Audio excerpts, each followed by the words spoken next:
Bonjour à toutes et à tous. Alors, vous voyez, contrairement aux sombres prédictions de l'ex-président qu'il est, nous sommes bien là tous les deux. Donc, moi-même, Arnaud, revenu de vacances, beau et bronzé, voilà, avec l'esprit clair, voilà, de nombreuses lectures qui ont encore enrichi son savoir immense.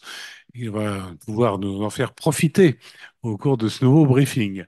Nous avons également, bien entendu, Igor qui nous rejoint aussi pour ce briefing. Donc, sans plus tarder, on va reprendre nos bonnes habitudes. C'est-à-dire que Arnaud va commencer avec la situation politique intérieure, l'économie, et puis Igor nous dispensera ensuite ses lumières sur l'international et la diplomatie.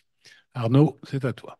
Merci, Président. Bonjour à tous. Je suis ravi de vous retrouver et de retrouver cet exercice hebdomadaire des éclairages sur l'actualité. Quelques nouvelles d'économie, avec tout d'abord l'adoption par la Douma d'État d'un projet de loi portant sur l'indexation des pensions des retraités exerçant une activité. Cela concerne près de 8 millions de personnes. Cette mesure était prévue depuis 2013. Elle avait été suspendue en 2015 pour des raisons de coût, et on sait que c'est un sujet qui revenait très régulièrement dans les lignes directes, que les élus étaient interpellés sur ce sujet. Donc ça devrait reprendre l'année prochaine. Cela devrait représenter environ 1500 roubles par retraité, ce qui est à la fois pas beaucoup et malgré tout appréciable, j'imagine, pour les personnes concernées. Et cette mesure a pour objectif, au-delà de l'aspect politique, eh bien d'inciter les retraités à rester sur le marché du travail dans un contexte, on le sait, de pénurie de main-d'œuvre. Un chiffre qui est tombé ce matin, celui de la production industrielle, qui repart à la hausse, plus 5,3% au mois de mai, en glissement annuel, avec, et cela ne nous surprendra pas, une très forte activité des branches liées à la défense, plus 9,1% s'agissant des industries manufacturières dans leur ensemble. Pas de fléchissement de ce côté-là. Le gouvernement russe, qui par ailleurs a annoncé que le Sairon aéronautique MAX, qui devait se tenir en août à Joukovski, n'aura finalement pas lieu. Pour mémoire, la dernière édition s'est tenue en 2021. On peut penser que des considérations de sécurité ont présidé à cette décision. Une nomination attendue, celle d'Igor Chouvalov, qui est reconduit à la tête de VEB, Vnesheconombank, pour un mandat de 5 ans. Des signaux contradictoires, par ailleurs, s'agissant des transactions bancaires avec la Chine. On a appris que la filiale russe de la Bank of China, qui est la principale filiale étrangère du groupe, a cessé le 24 juin toute opération avec les banques russes sous sanctions américaines. Mais on a appris par ailleurs que, après certains problèmes qui avaient été relevés dans la presse russe, des problèmes de paiement via des banques chinoises, eh bien, on enregistre une reprise des transactions avec la mise en place de nouveaux circuits, notamment par des banques régionales chinoises moins exposées aux sanctions. Il semblerait donc que les discussions entre les présidents chinois et russes qui se sont tenus à la mi-mai à Pékin, eh bien, aient porté leurs fruits sur ce dossier particulier qui est d'une grande importance pour le commerce extérieur de la Russie. Toujours quelques mots de commerce extérieur et de devises. Vous savez que la bourse de Moscou a été placée sous sanction américaine, que cela perturbe les cotations, et notamment les cotations des devises, hein, qui ne sont plus cotées en réalité à la bourse de Moscou. C'est la Banque centrale de Russie qui a pris le relais. Et le système actuel fonctionne, mais est moins souple évidemment que celui qui prévalait avant l'introduction des sanctions. Et on a vu un raffermissement du rouble qui n'est pas jugé souhaitable par le gouvernement. Eh bien, qu'a décidé le gouvernement pour contrer cette tendance? Il a décidé de libéraliser, d'assouplir en tout cas les règles qui concernent les 43 plus gros exportateurs du pays, au terme desquels ils doivent rapatrier 80% de leurs devises. Ce seuil est ramené à 60%. Et cette décision a déjà produit quelques effets, puisque le rouble euh, euh, s'est affaibli ces derniers jours, ce que souhaite le gouvernement russe pour des raisons budgétaires. Viens maintenant à la question des sanctions européennes, du 14e paquet qui a été adopté et qui vise notamment, mais pas seulement, les secteurs de l'énergie, de la finance, du commerce. 61 nouvelles entreprises, dont 19 chinoises, ont été ajoutées à la liste des entités accusées de soutenir directement le complexe militaro-industriel russe. L'Union européenne, et ça évidemment attire l'attention, frappe pour la première fois le GNL russe. Alors, il n'y a pas d'interdiction d'importation, c'est sans doute le plus important, mais il y a une digue qui cède, pour utiliser une métaphore à la mode. Et les restrictions adoptées portent sur le transbordement d'un navire à l'autre, transbordement d'un navire à terre, sanctions également sur les technologies pour les nouveaux projets GNL. Alors, en l'occurrence, ça ne change pas grand-chose puisque ces projets ont déjà été sanctionnés par les Américains il y a quelques semaines. Ce qu'il faut retenir sans doute des discussions autour du 14e paquet, c'est qu'elles ont été difficiles et qu'une fois n'est pas coutume, c'est l'Allemagne qui a retardé son adoption. Pourquoi? Parce que certaines dispositions sur les filiales de groupes russes, de filiales de groupes européens en Russie, sur leur responsabilité à veiller à ce que il n'y ait pas de contournement vers des pays tiers, eh bien, ces dispositions ont inquiété les responsables allemands qui ont cherché à obtenir, et semble-t-il obtenu, des précisions qu'ils souhaitaient. Alors pour la suite, est-ce qu'il y aura un 15e paquet, un 16e paquet? Vraisemblablement. Reste à savoir si les récents changements politiques ou certains changements politiques attendus dans certains États membres pourraient avoir un effet sur la politique de sanctions et sur le contenu de ces sanctions au cours des prochains mois. En tout cas, c'est un sujet qui est évoqué dans la presse économique occidentale. J'en viens maintenant, cher président, aux questions de politique intérieure et de société, avec, vous le savez, l'ouverture du procès pour espionnage du journaliste américain Erwan Gershkovich le 26 juin à Ekaterinbourg.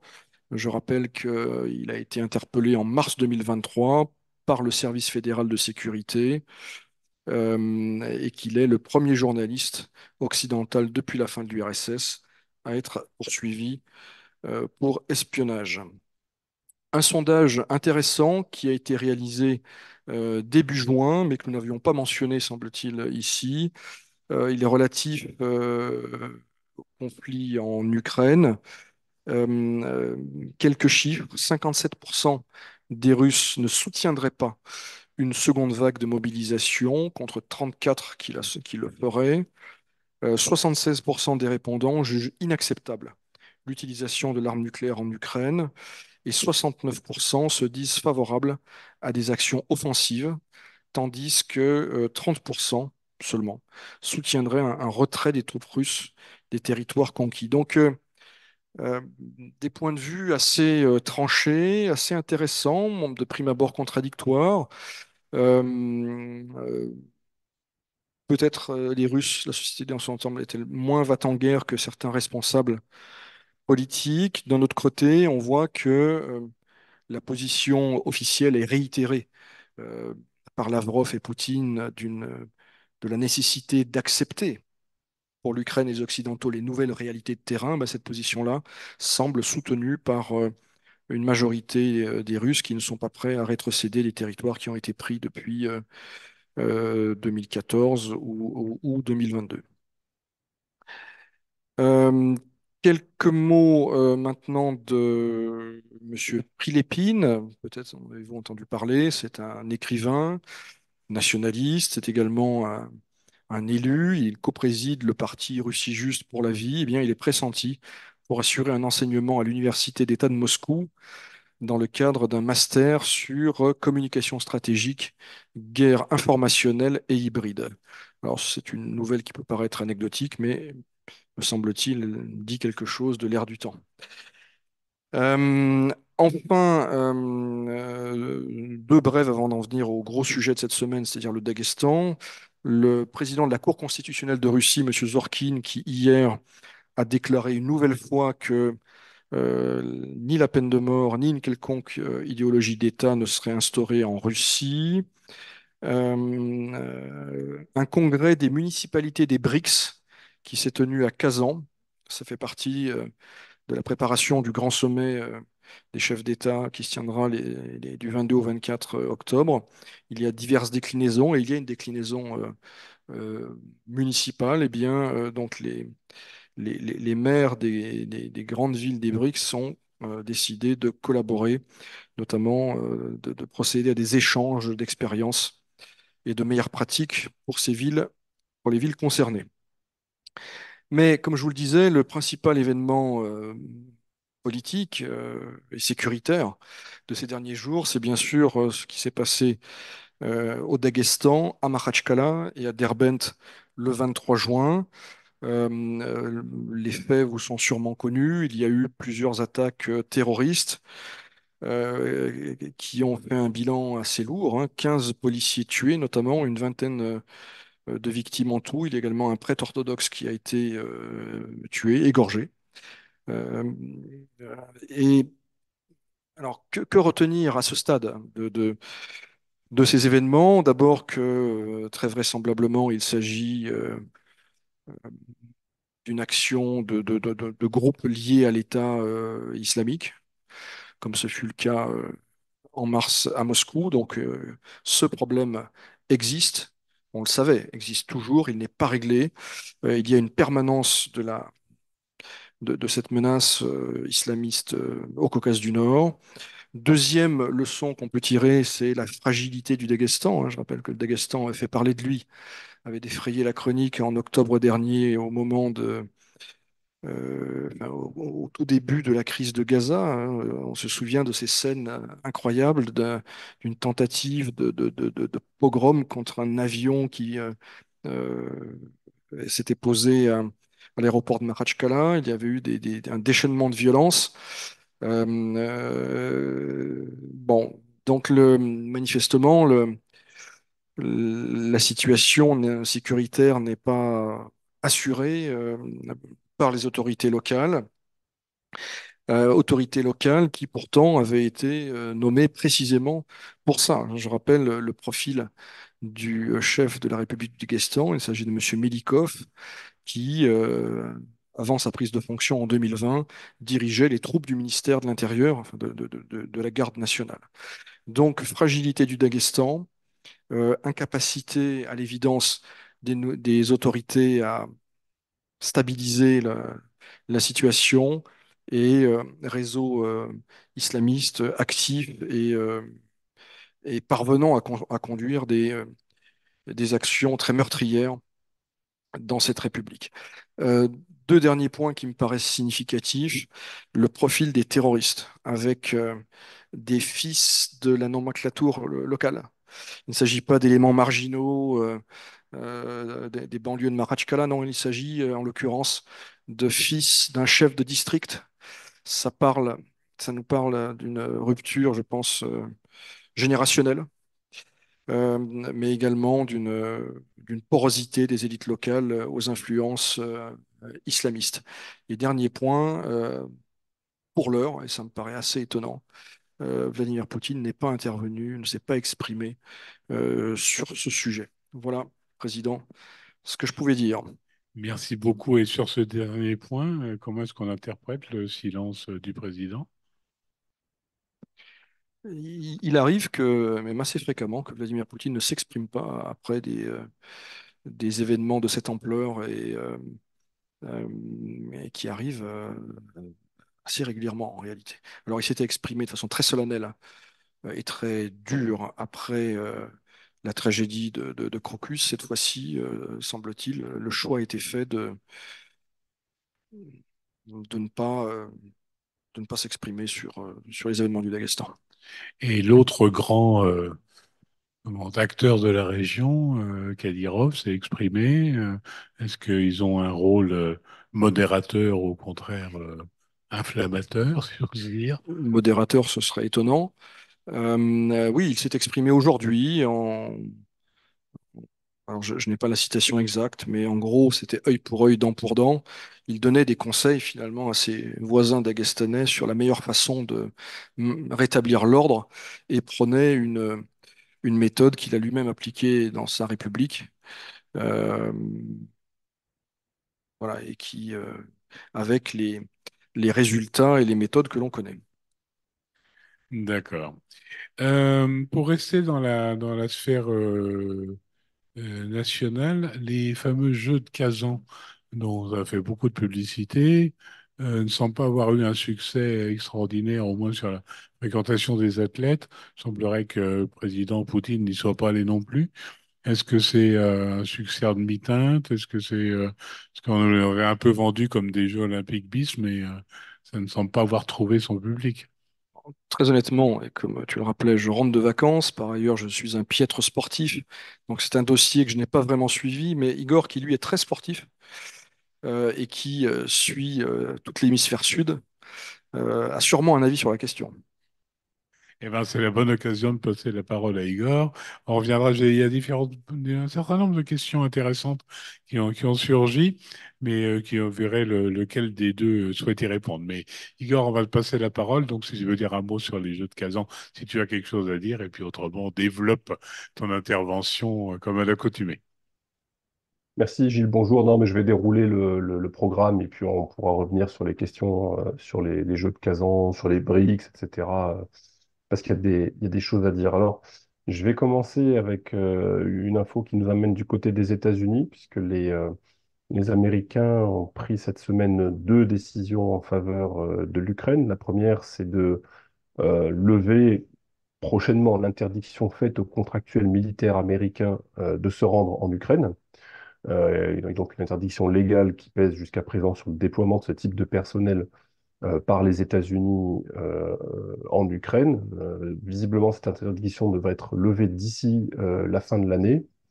Et la deuxième information, c'est que le conseiller à la sécurité nationale du président américain, M. Jake Sullivan, a fait savoir mardi que désormais, Kiev avait toute latitude pour utiliser les armes à longue portée livrées par les États-Unis, hein, pour frapper des cibles en Russie sans plus aucune restriction géographique d'aucune sorte.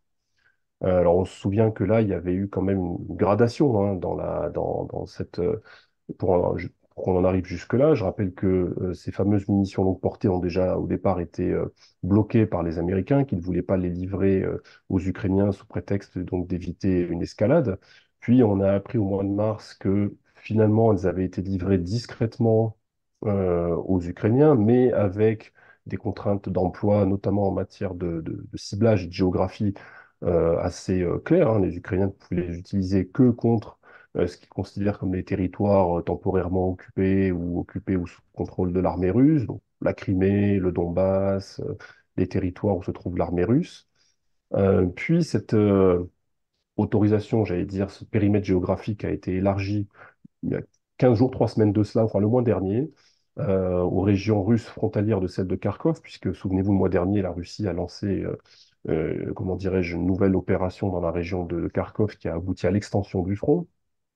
Et donc maintenant, je dirais, nouvel échelon de franchi, eh bien, désormais, ces armes peuvent être utilisées contre toute cible militaire, comment dirais-je, en Russie, à partir desquelles l'armée russe mène des offensives contre l'Ukraine. Donc, on a là donc une montée graduelle, hein, progressive, des échelons par les Américains. Il en va de même finalement pour ce qui est du déploiement de contractuels, de militaires contractuels, hein. On l'annonce aujourd'hui, la décision sera effective peut-être cet été ou à l'automne, puis on les verra formellement arriver. Bon, même si je pense pas prendre trop de risques en disant qu'il serait curieux qu'il n'y ait pas déjà en réalité du personnel américain sur place. Alors, là aussi, via des sociétés militaires privées ou autres, c'était qui aident, par exemple, les Ukrainiens sur l'entretien du matériel ou qui, enfin, je serais très surpris qu'il n'y ait pas déjà ce genre d'opérateurs sur place, à vrai dire, mais bon, ce serait une façon, en tout cas, de légaliser leur présence a posteriori, si jamais cela, évidemment, est le cas. La deuxième information pour ce qui est des États-Unis, eh bien, c'est l'entretien téléphonique qu'il y a eu cette semaine entre le chef du Pentagone, M. Lloyd Austin, et le ministre russe de la Défense, le nouveau ministre russe de la Défense, M. Belousov, qui se sont donc parlé mardi. Il n'y avait plus de contact téléphonique entre les deux ministres de la Défense russe et américain depuis mars 2023, depuis plus d'un an. Le contact téléphonique a été initié par la partie américaine. Alors évidemment, il y a un contexte, hein, puisque, comme vous le savez certainement, il y a eu cette interception justement de missiles à longue portée américains ATACMS qui étaient tirés visiblement vers des cibles en Crimée, donc visiblement a priori vers Sébastopol, et qui ont été interceptés par la défense antiaérienne russe et dont les débris sont venus s'écraser sur des plages bondées, hein, puisque c'est l'été, d'une part, et d'autre part, ces missiles manifestement ont été chargés avec des bombes à sous-munitions. Ce qui veut dire qu'on a vu des images sur les réseaux sociaux, hein, de ces cassettes éclatées hein, finalement au-dessus de la plage ou à proximité de la plage, et puis tapisser tout le périmètre de ces petites billes de tungstène hein, extrêmement meurtrières, ce qui a causé plusieurs dizaines de blessés parmi les touristes qui étaient là sur la plage. Suite à ce grave incident, il y a eu visiblement des accrochages. Alors, c'est pas très clair au-dessus de la mer Noire entre un appareil russe qui est venu euh, voler très très près d'un drone américain qui faisait des ronds dans la région pour faire du renseignement. Il y a aussi eu un incident entre un chasseur russe et un drone américain au-dessus de la Syrie. Bref, une série d'incidents assez graves en fait, hein, sans l'espace de 48 heures, moins de 48 heures même, qui a donc conduit les deux responsables à se parler pour, on l'imagine, mettre les choses à plat et éviter un engrenage qui serait tout à fait néfaste. Autre information, c'est, on parlait tout à l'heure de diplomatie, monsieur Lavrov, qui s'est exprimé dans le cadre des lectures Primakov. Alors, lecture Primakov, c'est un rendez-vous annuel, un rendez-vous où on discute d'affaires internationales annuel. Il est intervenu sur des thèmes assez classiques finalement pour la diplomatie russe. Il a parlé évidemment du supposé néocolonialisme dont ferait preuve l'Occident à l'égard des pays du Sud. Il a reparlé ce que les Russes appellent la majorité mondiale, qui sont donc ces pays du Sud global qui tiennent leur distance à l'égard du conflit en Ukraine, qui ne veulent pas y être mêlés, et que les Russes ont tendance à considérer finalement comme un actif en termes de politique étrangère à fructifier dans ce bras de fer qui est engagé avec l'Occident. Il a parlé évidemment du nouvel ordre mondial multipolaire auquel la Russie essaye de contribuer. Il a parlé de l'espace sécuritaire eurasiatique, et ça renvoie à des choses que Vladimir Poutine a évoquées il y a moins de 15 jours, hein, en parlant désormais, lorsque le conflit en Ukraine finalement s'arrêtera, du fait qu'il faudrait rebâtir une architecture de sécurité, un espace sécuritaire commun, mais qui ne serait plus un espace sécuritaire euro-atlantique, mais qui serait un espace sécuritaire eurasiatique, et dans lequel, selon les responsables russes, les Occidentaux auront leur rôle bien entendu à jouer, mais comme l'a dit Monsieur Lavrov, hein, pour reprendre sa formule, dès lors qu'ils se seront remis de leur grandeur, hein, fin de citation.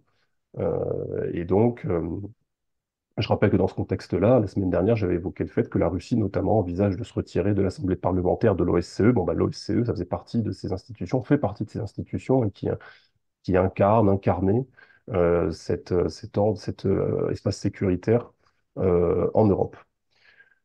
Un élément sur la Corée du Nord, puisqu'on a parlé beaucoup la semaine dernière du voyage de Vladimir Poutine en Corée du Nord, eh bien on croit voir un des développements consécutifs à ce voyage, puisque manifestement la Corée du Nord devrait envoyer, alors entre guillemets, des travailleurs pour contribuer au chantier de reconstruction dans la zone de l'opération spéciale, en tout cas à Mariupol.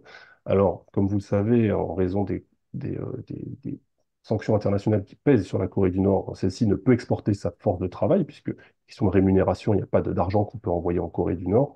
Par conséquent, le tour de passe-passe qui a été trouvé pour que ça fonctionne, c'est de faire passer ces travailleurs pour des soldats, et finalement qu'on envoie des soldats euh, à Mariupol. Alors qu'en réalité, a priori, ce sont des travailleurs déguisés entre guillemets en soldats qui vont donc contribuer à ce chantier. Mais il y a mine de rien là aussi un pas qui est franchi, hein, puisque si jamais ceci se réalise, hein, évidemment, eh bien, il y aura un fait accompli. Enfin, il y aura travailleurs étrangers, enfin une force étrangère, c'est une force de travail pour l'instant, qui sera déployée à Mariupol et qui sait ce que l'avenir nous réserve si jamais plus tard ce ne sera pas des travailleurs déguisés en soldats, mais vraiment des soldats qui seront peut-être envoyés à un moment donné euh, quelque part pour contribuer, j'allais dire, à l'effort de bataille sur le champ de bataille ukrainien. On ne sait pas, on verra. Mais bon, les Américains vont envoyer légalement des contractuels peut-être d'ici la fin de l'année en Ukraine. De leur côté, de son côté, la Corée du Nord, on verra peut-être des travailleurs déguisés en soldats. Voilà. C'est un petit peu voilà, les nouvelles dont je voulais parler en cette semaine président. Merci beaucoup.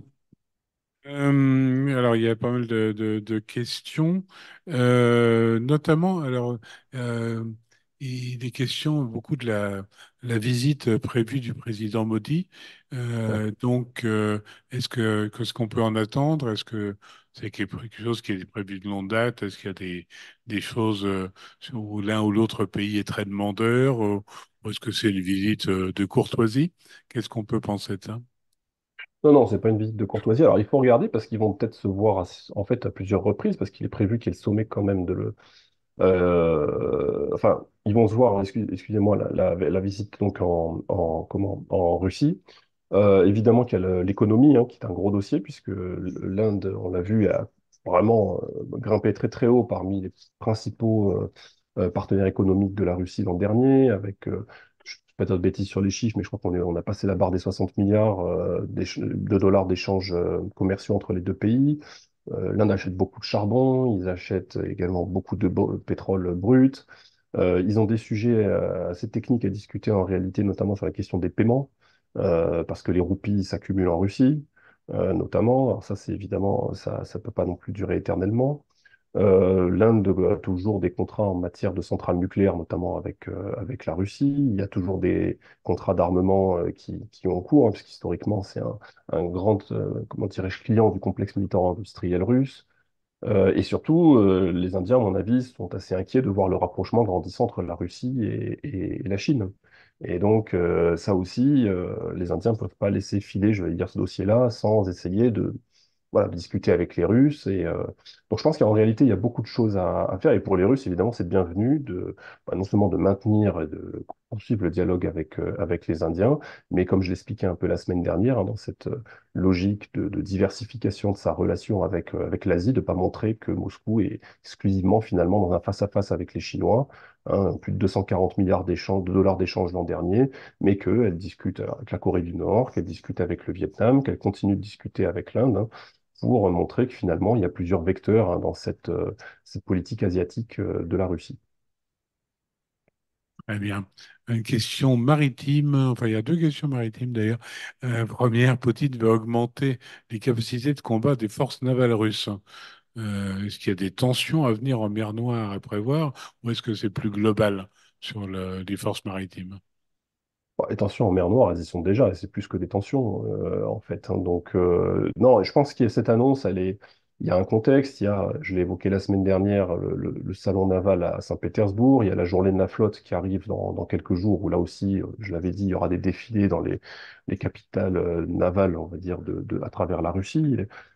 Donc, il y a ce contexte-là, et le fait que, on a vu beaucoup de déploiements assez, comment dirais-je, intéressants de la marine russe ces derniers jours, dernières semaines, en Méditerranée, les exercices avec la marine égyptienne. On les a vus dans les Caraïbes, d'ailleurs, ils y sont toujours, avec des visites à Cuba, des exercices avec Cuba. En Extrême-Orient, ils ont aussi lancé des exercices assez massifs en mer du Japon et dans le Pacifique. Il y a eu dans les mers du Nord des tirs de missiles de croisière depuis des sous-marins nucléaires. Donc, voilà, il y a eu une démonstration de force qui est faite à travers les différents théâtres navals sur lesquels la Russie peut avoir des intérêts ou estime avoir des intérêts ou à ses bases. Et donc, il y a là-dessus une déclaration du président qui vient se greffer dans ce contexte-là pour dire qu'on va continuer à développer.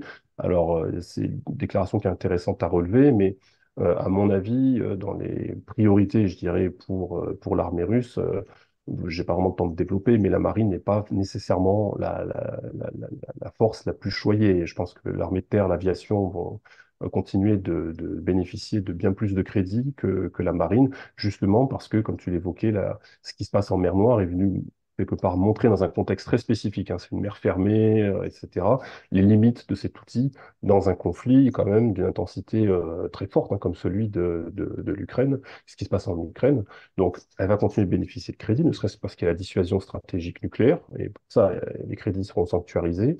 Mais pour ce qui est de tout le reste, tous les autres programmes, à mon avis, dans le meilleur des cas, la marine continuera de bénéficier des crédits qu'elle a déjà actuellement. Mais je pense que tous les gros programmes de bâtiments de surface, ça c'est mon hypothèse, hein, à mon avis, seront décalés au prochain programme d'armement et que là, on va faire des bâtiments plus petits, plus agiles, avec une puissance de feu toujours aussi importante. Mais ce qui se passe en mer Noire a montré que les gros bâtiments énormes, finalement, font des bonnes cibles pour des petits drones qui valent quelques milliers de dollars ou dizaines de milliers de dollars. Alors, toujours la marine, mais non militaire.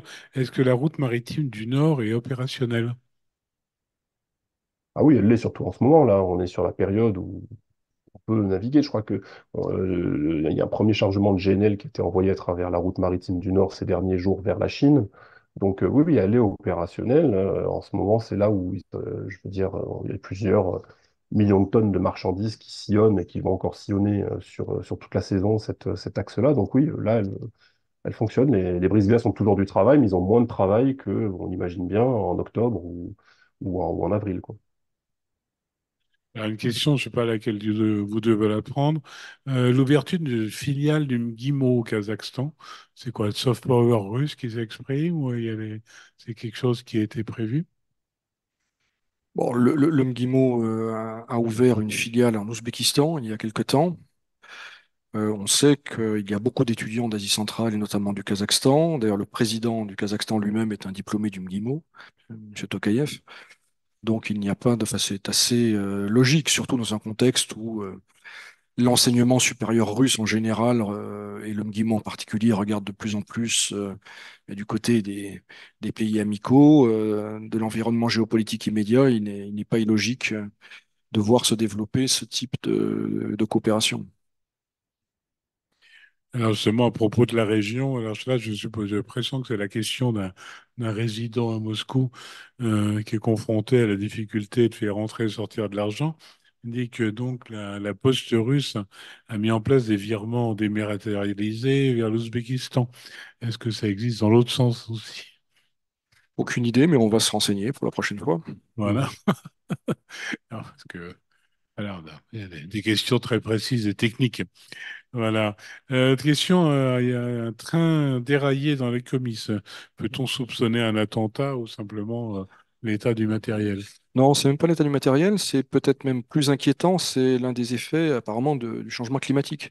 C'est-à-dire que le permafrost bouge et les lignes bougent aussi. Et apparemment, bien c'est ça qui s'est produit dans le Grand Nord russe, avec une ligne qui a été déstabilisée et donc un déraillement qui a fait, je crois, 3 morts hier. Donc, et ce problème de réchauffement des sols se pose déjà et va se poser à très grande échelle dans toute la Sibérie et le Grand Nord russe. Et donc cela concerne non seulement des infrastructures de transport, mais également des habitations, etc., etc. Moscou s'est-il exprimé sur le coup d'État manqué en Bolivie? Alors officiellement, moi, j'ai pas vu passer de déclaration, mais en revanche, quand on regarde sur Telegram les réactions de canaux qui sont a priori censés relayer les éléments de langage officiels, le message qui est passé, c'est de dire que c'est une tentative de renversement qui aurait été fomentée en sous-main par les Américains, que ça a duré 210 minutes et c'est pas allé au-delà, et que voilà, ce serait les Américains qui chercheraient finalement à faire tomber le pouvoir de Evo Morales, hein. Donc voilà, mais de réaction officielle, non. Mais ces canaux-là, en général, s'inspirent des éléments de langage officiels. Et quelles sont les relations en général entre les deux pays? Bon, elles sont plutôt bonnes. Il y a même genre, je ne pas dire de bêtises, mais je crois même que Rosatom a un petit projet là-bas de réacteur expérimental dans ce pays-là. Donc ça fait. Mais bon, c'est des relations économiques qui sont assez ténues, hein. Là, on parlait tout à l'heure de plusieurs milliards avec l'Inde, la Chine, etc. Là, on est plutôt sur des relations de plusieurs millions de dollars, hein. Mais bon, La Bolivie, c'est loin, c'est très loin, c'est l'Amérique du Sud, ça fait partie en théorie du périmètre prioritaire maintenant pour la Russie, mais ça reste géographiquement quand même loin. Je me demande s'ils sont pas dans la shortlist des pays qui veulent intégrer les BRICS d'ailleurs, la Bolivie. Il Oui, faudrait que j'aille vérifier. il y a ça, il y a des projets de lithium, hein, donc on sait Mm. l'importance de ce minerai et justement les blogueurs et les commentateurs russes ils voient une explication, c'est-à-dire que la Russie, Rosatom est bien placée, c'est quelque chose qui est important pour les véhicules électriques et donc il y a une forte convoitise euh, en Occident. En tout cas, c'est la grille de lecture qui est privilégiée par les commentateurs russes. Je pense que les investissements chinois sont assez importants en Bolivie, probablement évidemment plus importants que les investissements russes, et que s'il y avait eu un changement de régime qui était intervenu à la faveur de ce putsch raté, ça n'aurait pas été une bonne nouvelle pour les Russes, au demeurant pas catastrophique. Par contre, pour les Chinois, ça aurait été probablement plus problématique. Alors, et on va finir là-dessus. Israël-Liban, quelle est la position de Moscou sur ce dossier? Ah ben, Sergei Lavrov, je crois, a eu une phrase justement à l'occasion des lectures Primakov où il a dit espérer que les Israéliens ne se lanceront pas dans une nouvelle aventure militaire du côté du Liban et qu'il appelle tout le monde à garder la raison et à éviter l'escalade. Donc la position, c'est qu'il faut arrêter le plus vite possible ce drame qui dure depuis le 7 octobre et voilà, qui trouve ses racines, comme chacun sait, il y a très longtemps. D'accord. Très bien. Ben, merci à tous les deux pour ces éclairages brillants comme d'habitude. On se retrouve jeudi prochain. Donc pour j'ai peut-être pas dit que c'était le 205e briefing. Et donc on se retrouvera pour le 206e. Donc ben, bonne semaine à tous. Comme toujours, la saisie France-Russie se tient à vos côtés. Tenez bon.